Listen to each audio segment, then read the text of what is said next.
Lorsque nous avons annoncé des mesures difficiles sur les remontées mécaniques qui ont affecté évidemment l'économie de la montagne très fortement, j'avais dit deux choses à tous les acteurs de la montagne, les élus, les professionnels, les habitants des vallées. Premièrement, l'État ne vous laissera pas tomber. Deuxièmement, l'État vous aidera à repartir, à vous relancer. L'État n'a pas laissé tomber, pas plus d'ailleurs qu'aucun Français, qu'aucun secteur économique, l'économie et le secteur de la montagne. Je vous rappelle que nous avons dépensé près de 5 milliards d'euros pour soutenir les acteurs de la montagne, les salariés, les moniteurs de ski, tous les professionnels pendant tous ces longs mois. Nous avons été au rendez-vous. Il y a encore quelques dispositifs que nous devons corriger, nous les adapterons. C'est le premier engagement que j'avais pris.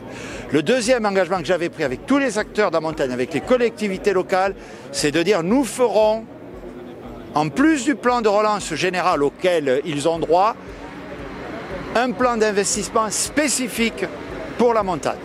Avec toujours le même état d'esprit, la transition, la transformation.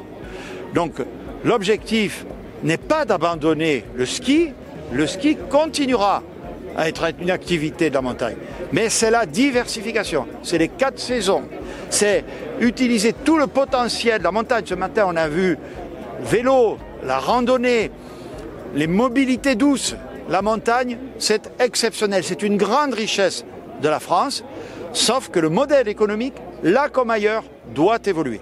Et l'objectif de ce plan d'investissement auquel vont s'associer les régions, que je remercie, et les autres collectivités, c'est d'aider les acteurs de la montagne à évoluer. Nous, la région, on a pris la décision de rajouter 200 millions d'euros supplémentaires sur le plan d'action de renaissance de la montagne. L'État met 150 millions d'euros à l'échelle de toute la France. On va mettre, nous, 200 millions d'euros supplémentaires sur le plan d'action montagne qui nous permettra de travailler en commun. Et l'objectif, c'est d'additionner les forces. La montagne a besoin de nous. On a un territoire qui est magique. On l'aime tous. Mais il faut qu'on travaille en commun. On veut garder le ski, tout le ski. Et à côté, tout ce qu'on a commencé à rajouter depuis maintenant pas mal d'années. On était sur le funiculaire. Le funiculaire, il a été soutenu très massivement par les collectivités locales et la région. Les actions de diversification, on les fait. Mais il faut continuer à avoir le ski, qui est quand même aussi la respiration et la fierté de la montagne qu'on aime. On a encore des petites choses à régler, puisque vous l'avez entendu, il y a un groupe de travail qui va se mettre en place concernant l'immobilier de loisirs. Là, on en a encore des petits loupés, mais le Premier ministre nous a annoncé qu'avec l'ANEM, la NMSM, bien entendu, DSF et le SNRT, nous allions travailler le sujet pour arriver à un vrai dossier d'avenir concernant l'occupation et ces fameux lichons en station. Écoutez, ça ne vient pas compenser entre guillemets le traumatisme qu'on a vécu cet hiver en subissant une fermeture qu'on ne comprend toujours pas. Mais aujourd'hui, on a des éléments pour pouvoir se relancer.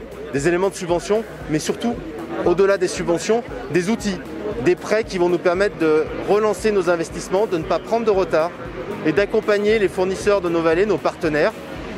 Et après, un sujet qui me tient à cœur, qui est l'avenir de nos stations par l'immobilier de loisirs, où là, on va pouvoir travailler dans le but d'un projet de loi et de donner un nouvel élan. Parce qu'aujourd'hui, beaucoup de mesures ont été prises depuis 20 ans qui n'ont jamais donné d'effet. Il faut un grand virage, il faut qu'on gère l'immobilier de loisirs comme un parc résidentiel, mais qui est comme un outil de travail des stations et qui doit le rester.